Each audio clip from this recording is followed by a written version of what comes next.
Katika mchana huu leo ni waalike wote ambao wamehudhuria katika ibada hii ya muhimu na ibada makini ambayo kwa namna ya kipekee kwa kuanzishwa kwa chama hiki cha mabalozi kinakuwa chachu kubwa hasa kutambua uwepo wa aina hii ya vijana ndani ya kanisa letu. Jamani, Bwana asifiwe sana.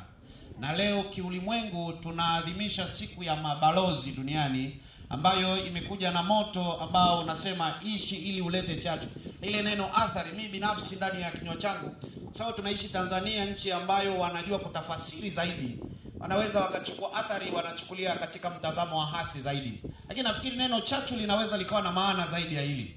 Kwa hiyo niwaalike katika siku hii adhimu, siku muhimu ambayo ndani yake imebeba dhima kubwa ya kuwaalika mabalozi wote ulimwenguni kujua ya kwamba tunapoishi katika ulimwengu huu, lakini tujue ya kwamba tunapaswa kuishi tukijua ya kwamba tunapaswa kuwa chachu kwa wengine wanaotuzunguka. Swali langu kubwa katika mchana huu leo, ambalo ndilo tafakari yangu katika mchana huu, ni kuwaalika vijana katika tafakari hii njema ya kwamba hivi pale unapoishi, pale kanisani unapokaa, pale mtaani unapoishi, pale nyumbani unapokaa, pale shuleni unaposoma, kule nyumbani unapowajibika, je, watu wanakusemaje?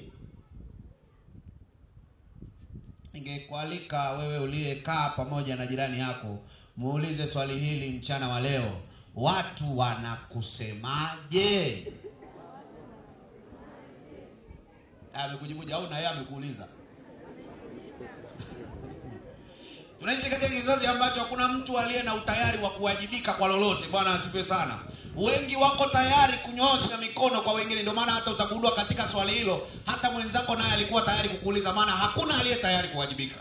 Na waalika vijana katika mchana huu leo, kwa sababu ya muda wetu ambao umetutupa mkono, waalike sasa katika masaa haya tufunge macho ili tuweze kukitazama kitabu hiki kitakatifu, Biblia takatifu, katika mchana huu leo.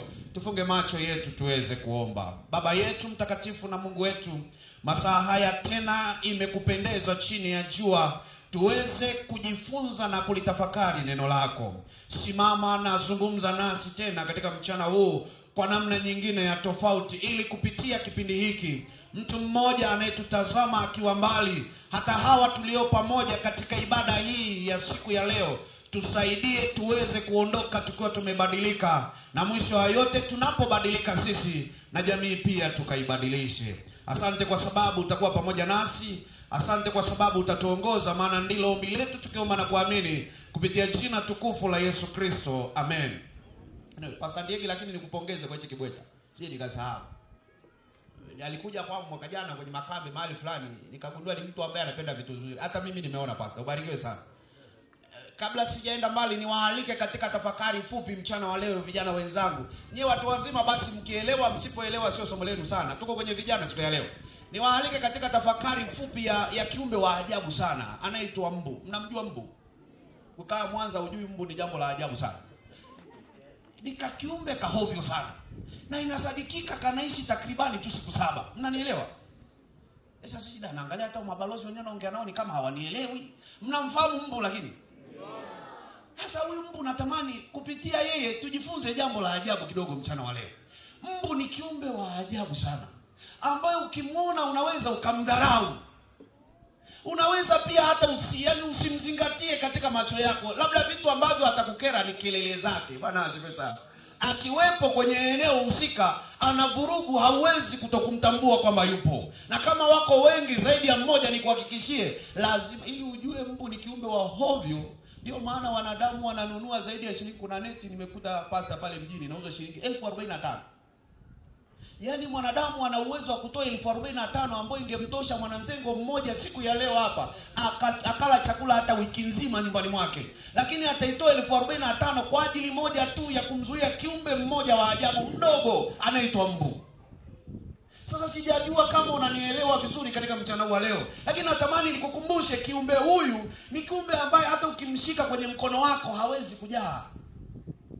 Ni kiumbe ambaye hata akitoa mahali usipoelewa hauwezi kuelewa ya kwamba anaweza akafanya tukio lolote la uhalifu.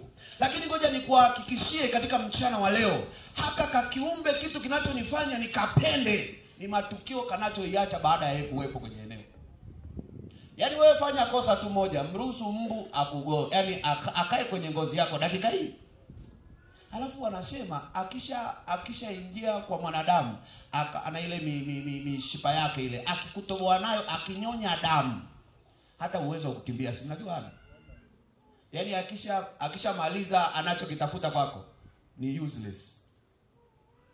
Lakini ngoja nikuhakikishie, ukifanya kosa mbu akanyonya hiyo damu yako na udogo wake, jamaa mmoja akasimulia pastor, nafikiri ni mfano, akitamani kufundisha jambo moja la ajabu kidogo. Anasema eti mtoto wa mbu siku moja alitoka kwenye matukio huko duniani. Jamani, akienda wapi?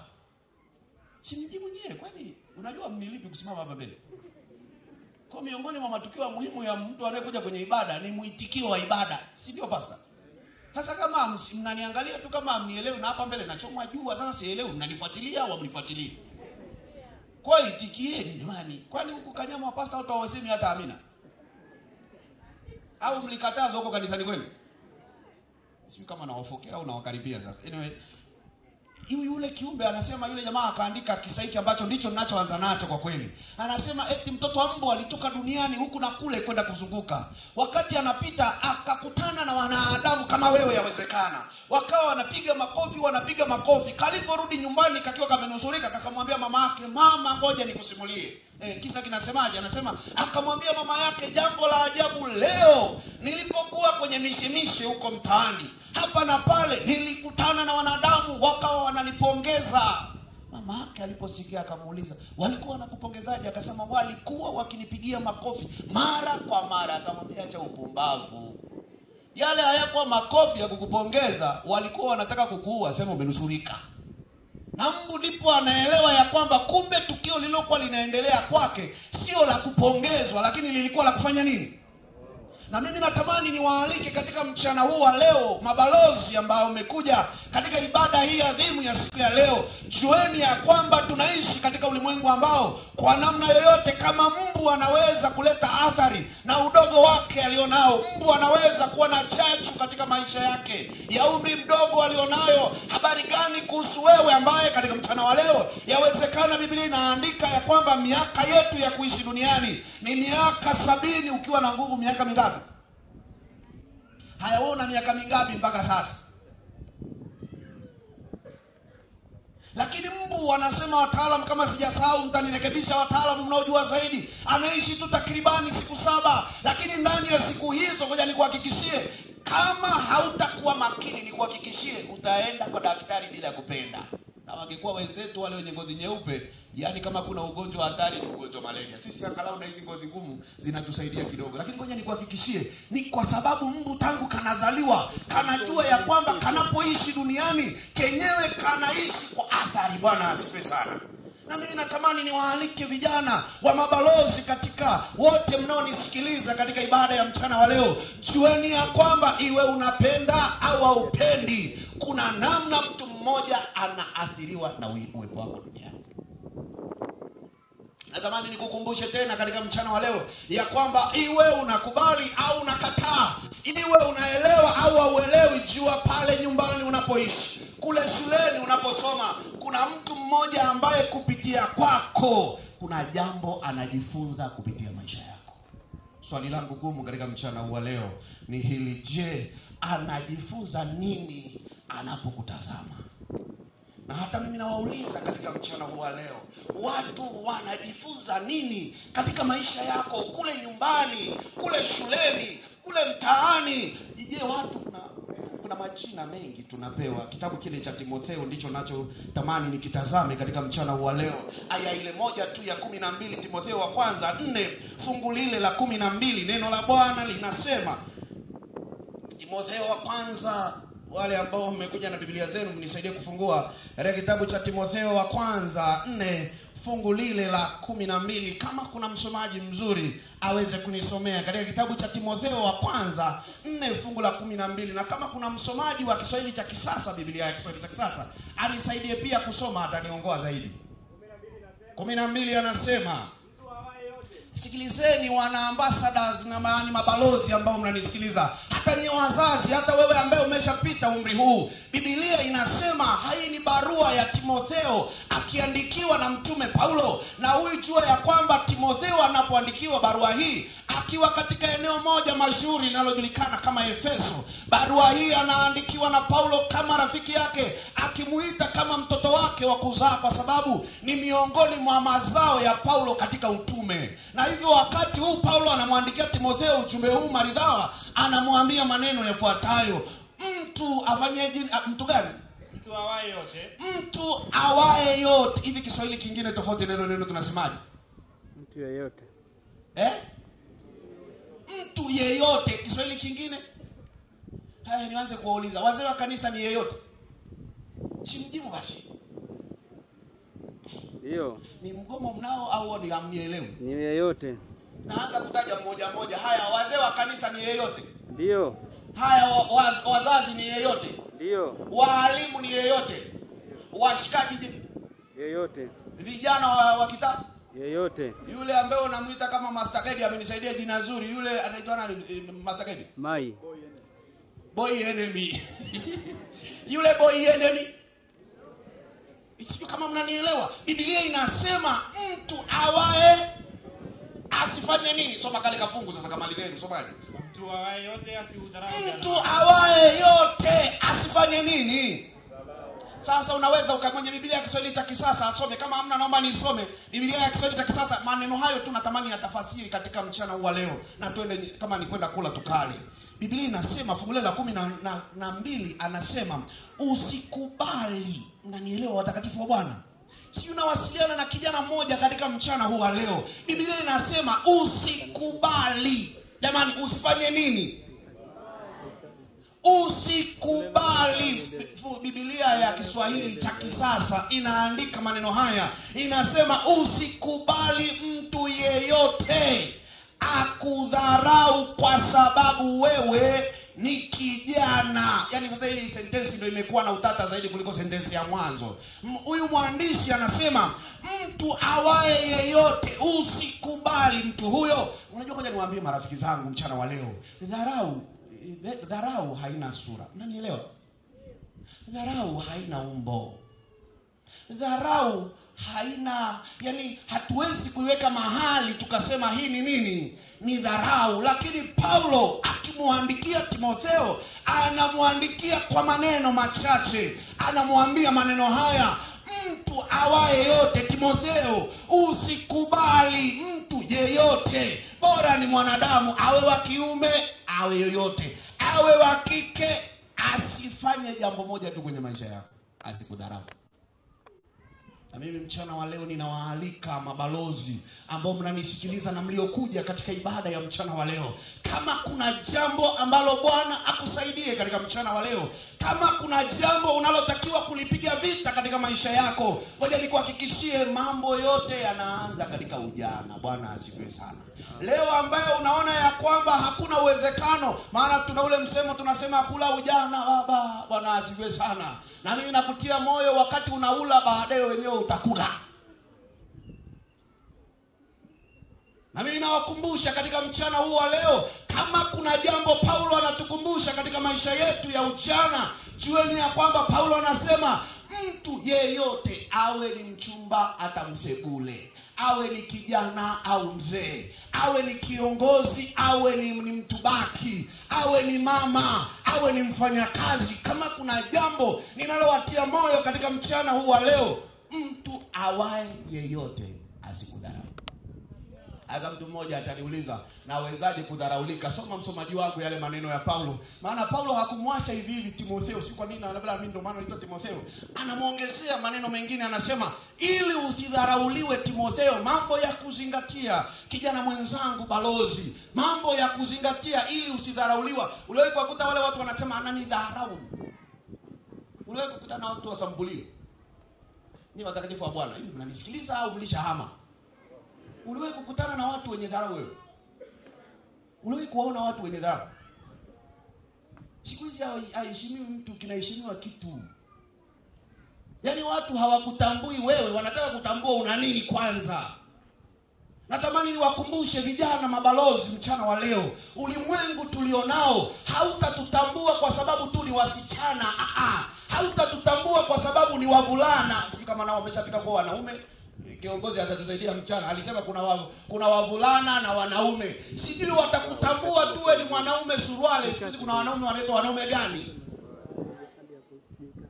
Sasa sio kuna wanawake sketi kule kwetu, ukisikia mwanamke sketi naye ilikuwa ni neno la dharau kwa zamani. Siku hizo wanaitwa wanaume suruale, nao wamezaliwa duniani. Sasa kuna wanaume sketi, sijajua sasa. Lakini dunia leo, marafiki zangu, tutapewa majina lukuki ikiwa leo hatutatengeneza kesho. Jambo moja la muhimu ninalotamani kuwakazia katika mchana wa leo, hakuna unalolipanda leo ambalo hautalivuna. Niseme jambo gumu kidogo, niungane na rafiki yangu Masagadi aliyezungumza kipindi fulani kilichopita hapa mbele. Anasema hivi, ngoja niwaambie, kadiri unavyowachezea watoto wenzako leo, hata wakwako wanachezewa mahali fulani. Kadiri unavyoharibu watoto wa wenzako leo, nikutie moyo mchana wa leo, hakuna aliyepanda mahindi atakayevuna maharage. Haijawahi kutokea. Na Mungu ni mwaminifu. Hata leo nawakumbusha, kadiri unavyowadharau wengine leo kwa sababu ni wazee, nikuhakikishie siku yaja kabla hujaionja mauti na wewe utaelewa maana ya dharau ni nini. Paulo anafafanua wazo hili akimalizia msomaji wangu, anataja vipengele takribani 4. Jambo la kwanza, mtu asikudharau katika nini? Soma. Inasema, mtu awaye yote asiudharau ujana wako, bali uwe kielelezo kwa waaminio. Bali uwe kielelezo kwa wote wanaoamini.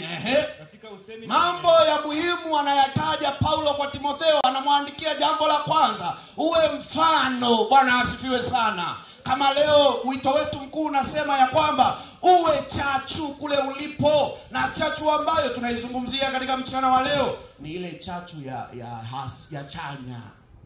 Yaani kuna mtu mmoja akaye aseme ninabarikiwa kumuona kijana fulani kanisani. Bwana asifiwe sana. Mtu mmoja aseme tunapungukiwa tunapomkosa. Mama pale nyumbani alie aseme leo tuna upungufu. Kuna watoto wakiingia nyumbani mama anapiga yowe, kwa matukio anapiga pale ndani. Yaani ameshakuwa umri wa kuiba chumvi na sukari alishamaliza. Sasa hivi yuko kwenye matukio adimu. Akiingia nyumbani wote wanafunga vyumba. Ukimwona amevaa sare ya ambassadors unaamini ni mtu, lakini ngoja nikuhakikishie hajakaa na wewe dakika 2. Na Paulo anasema uwe mfano. Hata kama inakuwaje na kutia moyo mchana wa leo, uwe nini? Anasema mfano katika nini? Jambo la kwanza, katika usemi na mwenendo. Katika kusema. Kuna watu midomo yao imevurugwa leo pasa. Kuna watoto ambao wakiongea unaweza ukajiuliza ni chungu hichi hakijawahi kuoshwa tangu kimeanza kupikia. Midomo ni michafu. Ni watoto wadogo lakini maneno anayotoa, hata mtu mzima uliyekaa pale unaweza ukaziba masikio. Hata kama ni kwa wenzake akikaa, yale maneno anasema mpaka unajiuliza huyu naye amezaliwa wapi? Anasahau ya kwamba kuna kesho. Paulo anasema jambo la kwanza, Timotheo, nakutia moyo katika kusema kwako, hakikisha unakuwa mfano. Lile unalolisema, na ukumbusha mchana wa leo, hakuna neno litakalotoka mdomoni bila jambo. Na wakumbusha mchana wa leo, kila neno utakalolisema halitarudi mdomoni mwako milele. Kadri unavyowajibu vijana wa kiume leo vibaya, na kukumbusha kuna kesho. Bwana asifiwe sana. Wewe kijana wa kiume ambaye unaishi unaamini ya kwamba umemaliza maisha, na kutia moyo, kuna kesho tena ipo. Utajiuliza maswali yale yale. Paulo anasema jambo la kwanza, hata namna unavyosema. Jambo la msingi katika ibada ya leo, hakikisha semi zetu zimeratibiwa katika kiti cha enzi. Bwana asifiwe sana. Lile unalosema, lile unaloliwasilisha, hakikisha maneno yako, anaandika anasema yametiwa munyu. Bwana asifiwe sana. Jamani, Bwana asifiwe. Kama kuna jambo na waalika katika ibada ya mchana wa leo, katika kusema kwetu, unajua hata ndoa nyingi zinavunjika kwa sababu ya midomo. Siku hizi kuna kale kama msemo huko kitaa wanasema kamdomo. Kamdomo. Kuna watu kamdomo kamewafanya hadi ndoa zimevunjika ndani. Kuna watu kamdomo kamewafanya hata marafiki wamekosekana kwenye maisha yake. Kuna watu kwa sababu yeye kila kitu ni kama pikipiki posta, kila kitu akipata yuko mzee, yuko mbele. Kamdomo. Paulo anasema kabla hujanyanyua kinywa chako kusema, chuja maneno yako. Bwana asifiwe sana. Jambo la pili anasema katika usemi wako, katika nini pia? Na katika upendo. Na katika upendo. Katika upendo. Bwana asifiwe sana. Aliyasema mtumishi, siwezi kuyazungumza sana, utayamalizia mchana. Upendo ni nini na unafanywaje? Hayo sasa mnayajua. Siwezi kuwafafanulia maana nyinyi mafundi kuliko hata mimi. Kuna watu wako hapa hata mimi nikieleza upendo, wataka kukuambia wewe unaujua au hujui. Yaani wao ni makongwe wako huko na ni maambassadors. Yaani mpaka sasa ameacha na kuachwa zaidi ya watu 7. Yaani yeye ni kongwe. Hapo hajafika hata umri wa iwai. Lakini alionao yani mpaka sasa haisi mzee iko sawa. Ukimuuliza, mtumishi wa Mungu alinisaidia akasema, ukimuuliza naye anaandika neno lile lile, I love you. Katika upendo. Sasa upendo una mapana mengi, siwezi kuyazungumzia sana, lakini katika rika la mabalozi na wakumbusha bado ni mamihemko tu, hakuna upendo ndani yake hapo. Hapo mtu nadhani sekondari hata form 6 hujafika, una upendo gani sasa wewe? Waulizeni wa Kongo waliokaa huku, waulize ni nani aliwahi kuanza naye form 4 au form 3 akamaliza naye chuo akaoa. Uliza hata mmoja. Kati ya 15 kati ya 50 utakaofanya research, ukifikisha 100 una mmoja utakayebahatisha ambaye alifanikiwa tukio hilo, akatoka naye tangu utoto mpaka leo wameoana. Hiyo ni ngumu kidogo. Upendo, namna unavyoishi na wengine, unavyowajali, unaonesha ni upendo pia. Sio katika mahusiano tu hayo, lakini hata namna unavyowasaidia wengine ni upendo pia. Bwana asifiwe sana. Na jambo lingine Paulo anasemaje kwa Timotheo? Na imani. Kama kuna wazo, hata hivyo ndilo la mwisho nalo tamani niliwasilishe katika mchana wa leo. Imani yako inapimwa. Mabalozi, mchana wa leo imani zetu zinapimwa. Na mchana wa leo Bwana yupo akitamani kuwaona mabalozi ambao watasimama katika ulimwengu huu uliovurugwa, katika ulimwengu uliopoteza mwelekeo, katika ulimwengu usio na matumaini. Ukawaone vijana mabalozi ambao watasimama kama mabalozi wa Mungu katika ulimwengu huu na kusema, watu wanapouliza yuko wapi balozi wa Yesu, wakaseme kuna kijana mahala fulani, kuna kijana pale Kanyama, kuna kijana pale Nyamongolo, kuna kijana pale Kisesa, kuna kijana sijui kule Nyanguge ambaye yeye amechagua kusimama upande wa Bwana. Na mimi ndilo ombi langu katika mchana wa leo. Wakati watu wananyoshewa vidole, yani hata mtu anakuja tu unaambiwa, kuna yule kijana pale, yule balozi ni balozi halisi. Bwana asifiwe sana. Mimi sijajua kule mtaani wewe wanakusemaje. Na kukumbusha pia mchana wa leo, ukishindwa kuendana na hayo, ulimwengu utakupeleka katika tabia zake. Wapo leo watu wanaolia, wazazi tunalia, wa Tanzania tunalia kwa sababu ya vijana ambao leo ni wakongwe katika mambo ambayo sasa wametoka katika level ya kawaida ya mazoea. Sasa hivi wamekuwa addicted. Sasa hivi mzee ndio wabobevu. Sasa hivi ndio waraibu. Alianza mdogo mdogo, mara leo anavuta kafeti kamoja, kesho amepiga viwili, kesho kutwa mzee ni kapakti anakakata, na akija kanisani mzee amepiga zake kapipi kifua kale. Akila pasta huwezi kuelewa mchongo umeisha huo. Akija kanisani vingine vimeanza vikiwa vidogo, mdogo kuchoviwa. Leo hii ni wakongwe na wamekaa huko. Wengine wanasema sisi ni mabinti, lakini kwa bahati mbaya wamekuwa mpaka waraibu wa ngono leo hii. Na watu wanalia kwa sababu wanatafuta namna gani watajinusuru katika hali hiyo. Na wakumbusha mchana wa leo, mazoea yanajenga tabia. Wazo langu katika mchana wa leo, kabla haujaingia katika uraibu walile ambalo unaliona ni pendwa, habari gani ningesema watu kadhaa mfunge hata masikio katika hili, lakini hata kama msiposikia kwangu mnalisikia. Habari gani kuhusu vijana ambao leo wa kiume ambao wamekuwa addicted hadi na huko sasa kuna kile wanakiita masturbation. Nani si vijana wa kiume, si mnanielewa? Kwamba hamjui. Ni wakongwe, unakuta tu vitoto vimekaa ni bafuni, ni sabuni, ni chumbani. Nilikuwa nasoma boarding wakati fulani, wewe kusoma shule za boarding. Sasa shule yangu ilikuwa ni boys pastor tupu. Kule tulikuwa wanaume watupu. Yaani unashika deka nilikuwa kwenye deka. Sasa ukishika unakuta ni sabuni, ni mafuta. Yaani kwenye deka ni mafuta. Sasa unajiuliza, mafuta ni ya nini kwenye deka? Habari gani kuhusu wa kike? Wamo humu ni wakongwe. Dunia imefikisha mahali ambapo marafiki zangu tumepoteza mwelekeo. Na ngoja niwahakikishie, kadiri unavyoanza taratibu, nikuhakikishie kesho hautakuwa tena mwanafunzi, utakuwa mwalimu. Na leo hii watu wengi wanalia, watu wengi wanaomboleza, maana yale walioyaona ni mambo ya kawaida wakianza taratibu, lakini leo yamewatoa machozi. Maana wengine walianza tabia hizo, leo hii ni wakongwe, wamefika sasa kwenye hatua ya ndoa kama kiongozi wangu alivyosema, lakini kwa bahati mbaya hawana uwezo tena. Madaktari wanapokea vilio, sio madaktari, wazazi wanapokea vilio, wachungaji wanapokea vilio vya vijana ambao walianza taratibu, lakini leo ni waraibu wasiofaa.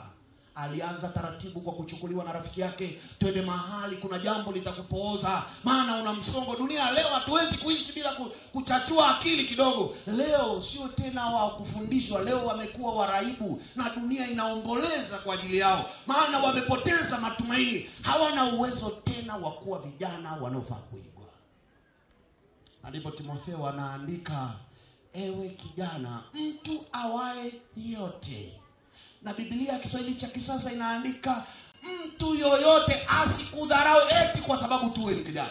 Haijalishi unajiona ni kilaza kiasi gani, haijalishi unajiona haufai kiasi gani. Mchana wa leo, jambo la pili ninalokukumbusha, jua ya kwamba kuna watu wanajifunza jambo kutoka kwako. Iwe unapenda au wewe ni chumvi. Bwana asifiwe sana. Wewe ni chumvi pale ulipo. Kuna watu tu wanaokutazama ambao wanatamani kupata neno la matumaini kutoka kwako. Hakikisha mchana wa leo kuna jambo wanalichukua kutoka kwako ambalo hilo litawaandaa kwa ajili ya uzima wa milele. Jambo la mwisho ninalowakumbusha kwa mujibu wa fungu langu kuu ambalo linasema, mtu awaye yote asiudharau ujana wako. Mchana wa leo jua ya kwamba jambo la mwisho, Mungu anapambana na maisha yako kuliko mtu mwingine yoyote. Na kukumbusha mchana wa leo, hata kama kuna wakati utajiona hopeless, kuna wakati utakosa matumaini, kuna wakati utakata tamaa, mivuto, mihemko itakusumbua kwa sababu ni umri ulionao, na kukumbusha mchana wa leo, kimbia miguuni mwa Bwana. Mweleze yeye ndiye aliyekuumba, yuwajua hata namna ya kukusaidia. Kuna wengine kwa sababu ya umri huo wa mabalozi tumepelekwa, hata kama kiongozi alivyosema, tumepelekwa katika mambo mbalimbali. Wengine tumepelekwa katika uasherati, wengine tumepelekwa katika uvutaji wa madawa ya kulevya, wengine tumepelekwa maana wazazi ni makongwe, hawataki kutengeneza urafiki na sisi. Na nawakumbusha wazazi mchana wa leo, kundi hili la mabalozi linahitaji urafiki kuliko fimbo. Hili ni kundi la ajabu ambalo ukitumia fimbo umewapoteza milele na milele. Ni kundi linalohitaji upendo, ni kundi linalohitaji kushikwa na kuelekezwa kwa upendo. Wakati fulani watakosea na kukumbusha, ni kweli kabisa makosa ni sehemu yao ya maisha, kwa sababu wao bado wanafuata nyayo. Bwana asifiwe sana. Hata wewe ukirudi nyuma ukifanya rejea zako vizuri, miaka hiyo wewe ulikuwaje? Na si unajua Waswahili wanasema like mother like. Kwa kama baba alivyo na mtoto wa kiume atakuwa hivyo, kama mama alivyo na mtoto wa kike pia. Mchana wa leo ninawaalika kwa neema ya Bwana, kila mmoja pale alipo, kijana balozi unanisikiliza katika mchana wa leo, siniwaalike kila mmoja akimbilie kwa Bwana. Tunaye rafiki anaitwa Yesu. Ndilo ombi langu la mwisho kwenu katika mchana wa leo, ili tuweze kuibadilisha dunia, ili tuweze kufanya mabadiliko katika ulimwengu tulionao. Ulimwengu unawahitaji mabalozi ambao watajikita, wataamua kusimama na Yesu, iwe mvua iwe jua. Bwana asifiwe sana. Hao watasema hata iweje sisi na Yesu. Ndio maana wimbo wetu mkuu namba 43 unasema neno kubwa ni salama bila hatari kumtegemea Bwana. Sio tu ni salama, Bwana asifiwe sana, lakini ni salama bila hatari yoyote. Mchana wa leo ninawaalika wale mabalozi ambao napomaliza ibada yangu ya mchana wa leo, ninawaalika wale mabalozi ambao katika ibada ya leo na wanasema ni kweli Bwana, inawezekana. Unajua, kwa bahati mbaya hata hatujui hivi kesho yetu itakuwaje. Nimefurahi kusikia baadhi ya maandiko yakisoma mbele. Nimefurahi pia kusikia baadhi ya mioto ya mabalozi wakitamka. Wale wa asubuhi wanafikiri ni Wanyamongolo kama sijasahau, waliosimama wakieleza makusudi ya mabalozi, walinitia moyo kuelewa ya kwamba yapo mengi yanapandikizwa ndani yetu. Ndio maana kanisa likaanzisha chama hiki. Lengo ni moja, kuwatengeneza vijana, kuandaa kwa ajili ya uzima. Nawaalika katika mchana wa leo mabalozi ambao mmekuja katika ibada ya leo. Kuna wale ambao tayari tumevuka katika level ya mabalozi. Leo hii sisi tunaitwa YA. Wengine hata tushatoka kwenye YA kwa mujibu wa mwongozo. Tayari tumekuwa wazee. Na kwa bahati mbaya kuna namna tu tumeishi bila kumpendeza Mungu. Wote katika mchana wa leo tunakumbuka tu, hata kuna ule moto kwamba ukitaka kumwelekeza mtoto na wewe mtoto, si? Yaani na wewe ufanye kama mtoto. Yaani sio lazima uwe kwenye ule umri wa mabalozi, lakini wewe unasema na mimi leo nimekubali, na mimi leo nimechagua kwa namna ya pekee, na mimi niwe balozi, nimtetee Yesu kule nilipo, kule nyumbani, na mimi nimechagua kuanzia sasa niwe balozi nitakayemtetea Bwana wanaponitazama katika kusema kwangu, wanaponitazama katika kuongea, wanaponitazama katika mavazi, wanaponitazama namna ninavyohusiana na wengine katika jamii, wanaponitazama hata namna ninavyokula. Watu fulani wajifunze habari za Yesu kabla sijawaambia lolote. Kama na wewe ndio tamanio lako, tunapoimba ule wimbo namba 43, furaha gani na ushiriki, nikimtegemea Yesu tu. Kama na wewe ndio tamanio lako na unasema Bwana nisaidie, Bwana nipiganie katika mchana huu leo, nisaidie nikawe balozi mwema, nisaidie nikawe chachu kule ninapoishi, watu wavutwe, watu waletwe kwa ajili yangu. Kama na wewe ndio tamanio lako katika ibada ya mchana wa leo, tunapoimba wimbo namba 43, usinikualike kwa miguu yako miwili, usimame tunapomaliza ibada yetu ya mchana huu leo. Furaha gani na ushiriki, nikimtegemea Yesu tu.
Ambao wanasema ni kweli, katika maisha yangu ya Ukristo nimekuwa Mkristo wa muda mrefu, lakini leo kwa sababu ya maamuzi haya, kwa sababu ya neno hili, au kwa sababu ya yale niliyoendelea kujifunza, nimefanya maamuzi thabiti katika vilele hivi vya mwisho kabisa vya kuadhimisha juma la mabalozi. Na unasema nimejitoa kwa ajili ya ubatizo. Sogea mbele wakati tunaimba ubeti wa pili. Piga hatua, sogea mbele. Wazee wa kanisa mnisaidie kuwakaribisha marafiki hawa wanaposogea mbele. Tuwakaribishe kwa ajili ya ubatizo katika mchana wa leo. Sogea hapa mbele niliposimama.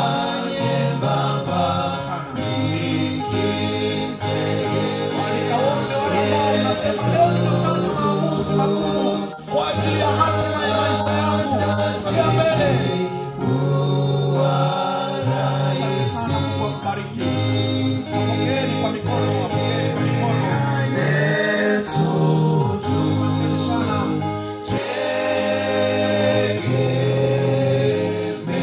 Tegemea salama bila hatari.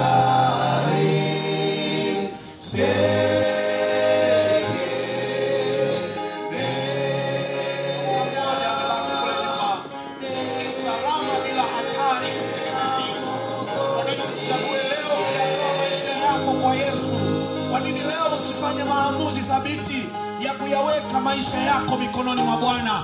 Nani ajuaye kwamba kesho utakuwepo? Hakuna sababu ya kuogopa ikiwa tunamtegemea Yesu. Ndio wito wangu mchana wa leo. Ikiwa yuko yeyote aliyebaki ambaye anasema nami leo ninafanya maamuzi ya mwisho kwa ajili ya ubatizo, sogea mbele. Atakuwa karibu daima nikimtegemea Yesu tu.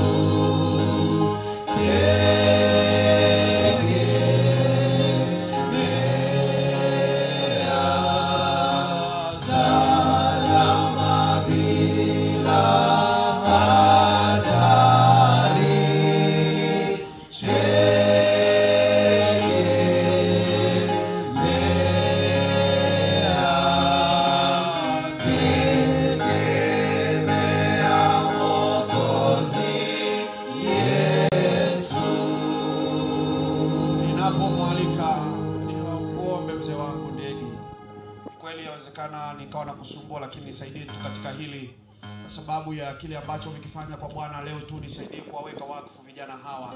Nina wito wa mwisho kwa ajili ya mtu fulani ambaye ni balozi. Sizungumzi habari ya wayei, sizungumzi habari ya wazazi.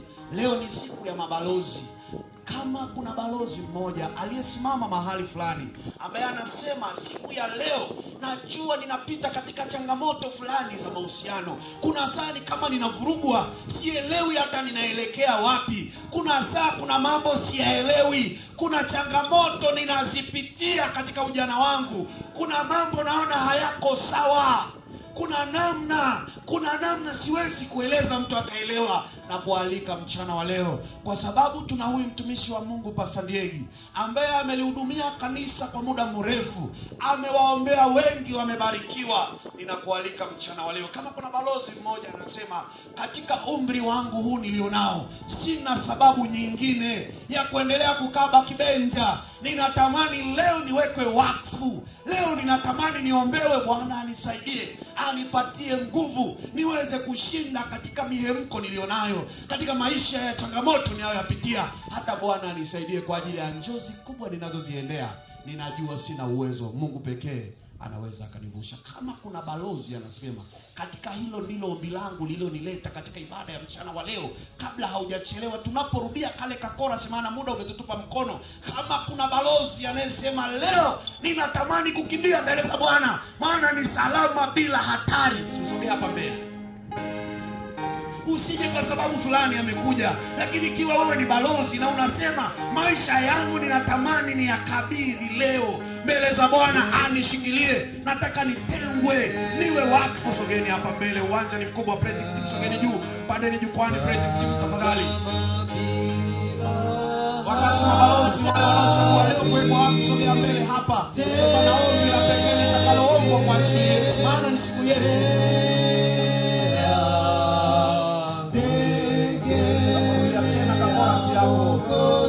Kuna mwingine amefanya haraka, msogee mbele. Balozi yoyote anayetaka kujiweka mikononi mwa Bwana mchana wa leo, ya kwamba ombi linapoombwa nami pia natamani niwe mikononi mwa Bwana.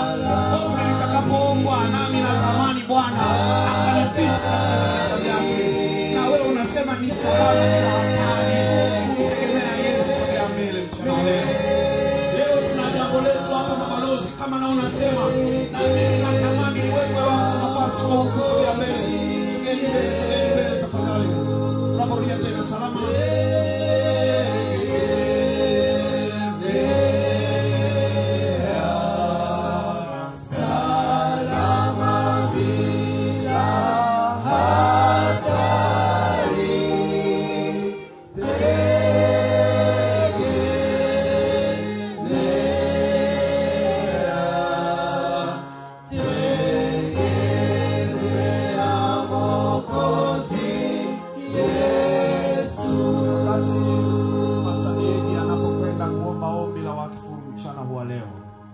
Vijana wenzangu wa mabalozi, natamani niwakumbushe maisha tulioamua kuyaishi yana changamoto ndani yake.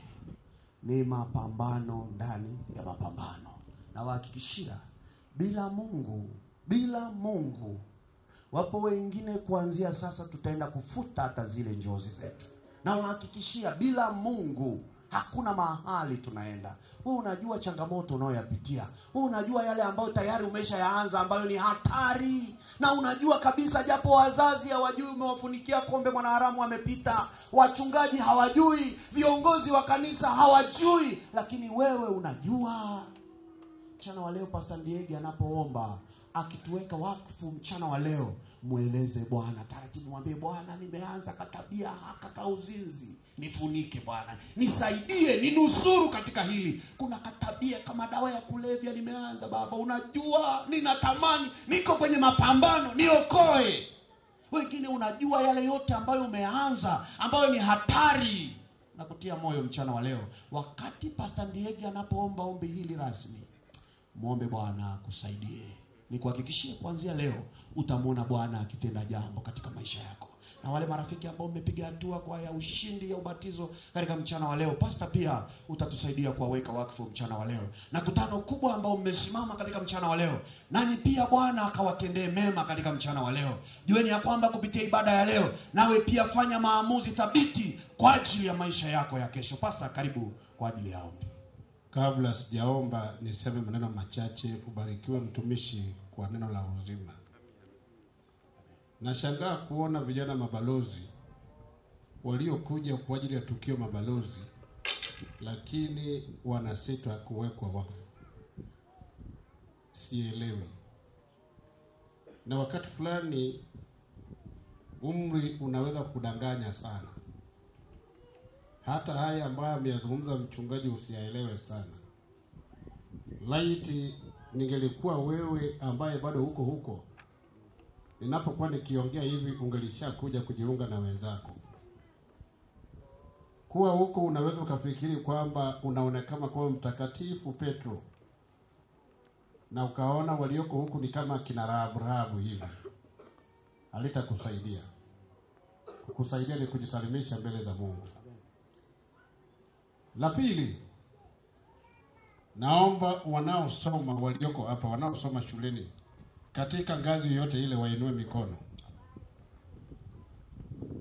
Waliokuja mbele hapa, hao ndio nashughulika nao. Maana hao ndio wamesikia wito wa Mungu. Yeyote aliye katika shule ngazi yoyote, mlioko hapa mbele inua mkono. Bwana Pastor ametoa mwaliko hata washiriki. Okay. Wale ambao walisoma wakafikia hatua fulani na sasa wanaona kama kamba imekatika, wanahitaji tu Mungu awasaidie waingie katika maisha duniani kwa ujasiriamali na kadhalika, nao wainue mikono walioko mbele hapa. Amen. Barikiwa. Amen. Nyinyi wanaume mlioko hapa, wenda umekuwa na njozi ya siku nyingi kwamba Mungu akikusaidia siku moja unaweza ukaamua kuwa mchungaji. Inua mkono. Amen. Amen. Amen. Njoo hapa karibu na mimi hapa. Amen. Kwa wale ambao umewahi kusikia kama roho inakusukuma kuwa mchungaji,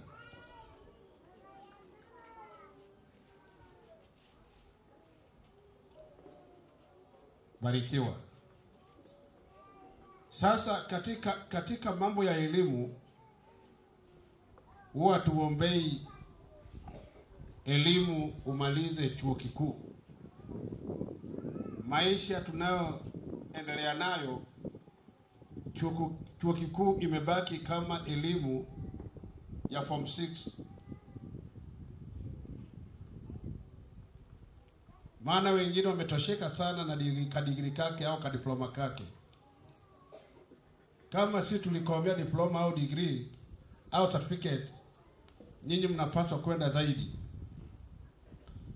Na hata kama unaishi katika mazingira ambapo hata school fees imekuwa ni shida, maadamu umemkubali Mungu, Mungu ana mambo mengi. Wale waliokuwa kwenye chagizo hapa Kanyama walisikia kijana ambaye aliyokuwa mgeni rasmi, babake na mama yake, wazazi wake walifariki akiwa na miaka 16 na wadogo zake 5 nyuma yake. lakini alikuja hapa kutoka Bukoba akiwa anaendesha V8 ambayo ni zaidi ya milioni 400. Amina.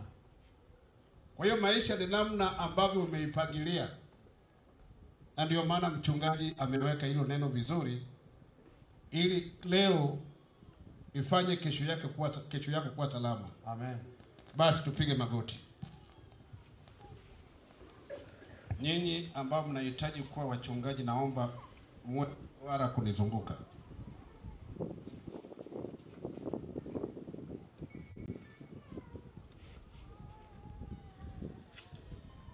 Kanisa lote tupige magoti. Baba, katika jina la Yesu Kristo mwokozi wetu, tunakushukuru mno kwa ajili ya ibada hii ya leo, kuanzia program za kwanza za awali kabisa mpaka wakati huu. Tunakushukuru kwa utulivu na itikio la somo hili la neno lako ambalo limegonga moja kwa moja mioyo yetu, lakini ikihusisha zaidi maisha ya vijana. Toa mada akiwa naye katika renki ya ujana, maana hayo anayezungumza ni yale ambayo ameyapitia, lakini kwa wema wako Kristo umemfanya kuwa kuhani. Amen. Jina lako litukuzwe. Amen. Tunakushukuru kwa wazazi walioruhusu vijana hao waje, wakawapa na nauli, wakaja sio tu kujumuika pamoja, lakini katika ibada watoke na mabadiliko. Maana ni nani ajuaye kwamba platform ya leo kwa wengine itakuwa ni mabadiliko na kubwa kuhusu siku za usoni. Na ndio maana wakabidhi vijana waliokuja, hawajapiga magoti mbele ya mchungaji, bali ni mbele zako Kristo. Na wewe umewatamkia kwamba mtu awaye yote wasikubali kudharau ujana wao. Amen. Bali wawe ni kielelezo katika imani, upendo na mwenendo. Amen. Wasaidie Kristo kutoka katika viti na kuja mbele, si kando. Ni Roho wako.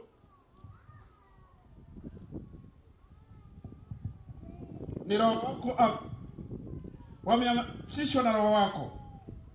Kwa hiyo naomba uwaheshimu na kuwatendea yaliyo makubwa. Wenda ndani ya mioyo yao kila mmoja anaomba jambo fulani. Kwanza, wajalie afya njema. La pili, wajalie afya njema wazazi wao. Kama kuna wale ambao wana wazazi pale wanapolelewa, Bwana washikilie ili watunze kana kwamba hao ni wazazi. Lakini wabariki wachungaji wao na viongozi wao wa kiroho kanisani na washiriki. Na ndipo kwa namna hii wale ambao wanahitaji kusoma siku moja waitwe madaktari wa binadamu, mainjinia, watu ambao ni wakurugenzi, makatibu wakuu wa wizara. Wengine watakuwa wamevuka mipaka ya nchi, maana wamesoma kwa weledi, na kwa imani hii ukawavusha katika maeneo mengine kana kwamba wanakwenda kufanya kazi, lakini umewatuma kama wamishonari. Watendee wa kiume na wa kike, watendee. Ila kila mmoja sasa, kama kuna jambo lolote alifanya bila kujua au kwa kushawishiwa, wewe ni mwingi wa rehema, wasamehe, makosa yao yafute, ili waanze upya, wawe vielelezo katika maisha yao, wawe vielelezo katika makanisa yao, wale vielelezo katika vyama vyao, wawe vielelezo katika jamii, ili kila mtu anayewaona waseme kwa kweli, mtu akiwa msabato anakuwa ni kiumbe kipya. Wamenizunguka watumishi wako. Mimbari hii tumezungumza sana. Baba, na wakabidhi. Wenda wengine hawatakuwa na hela. Hakuna ambaye ameenda kujinoa kwa ajili ya kazi yako akashindwa kutimiza. Natamani nikiwa bado hai nisikie vijana hawa wamekuwa ni makuhani katika kanisa lako, ili ubiri hili ambalo amelihubiri Timo walihubiri zaidi na mahubiri mengine. Wajalie maisha yenye uweledi. shetani asije akakausha moyo wao itikio hili, bali litimie kabla hujarudi duniani. Na waumini waliopiga magoti, waliobaki katika viti vyao, wakiwa wanaomba pamoja na mimi kuhusu watoto hawa, nao watimizie haja mioyo yao. Wengine wana watoto ambao washikiki, wengine wana watoto walio mbali ambao hawajui mienendo yao ya kila siku. Wabariki. Na muombea mchungaji Timothy, umemleta South Nyanza kwa wakati. Mbariki kwa kila anapopata fursa kama hii, aongee ukimpa maneno bila uoga wala ajabu yoyote ile, kwa sababu kila mtu ana msimu wa kuongea. Natambua uwepo wa wasemaji waliosema na watakaosema. Wabariki sana. Unapowakumbuka nikumbuke na mimi. Tusamehe sasa. Tunapokuwa tukisimama na kurudi katika viti, tumebarikiwa, tumesamehewa dhambi, tumetiwa moyo, tumetiwa faraja. Neema ya Bwana wetu Yesu Kristo na ushirika wa Roho Mtakatifu na pendo lako Baba ikae nasi tangu sasa hadi mwisho wa dahari. Naomba nikiamini katika jina la Bwana wetu Yesu Kristo, na kila mwenye matumaini haya huwa mtakatifu kama Baba ulivyo mtakatifu. Kwa jina la Baba, Mwana, Roho Mtakatifu, na wote tuseme amina.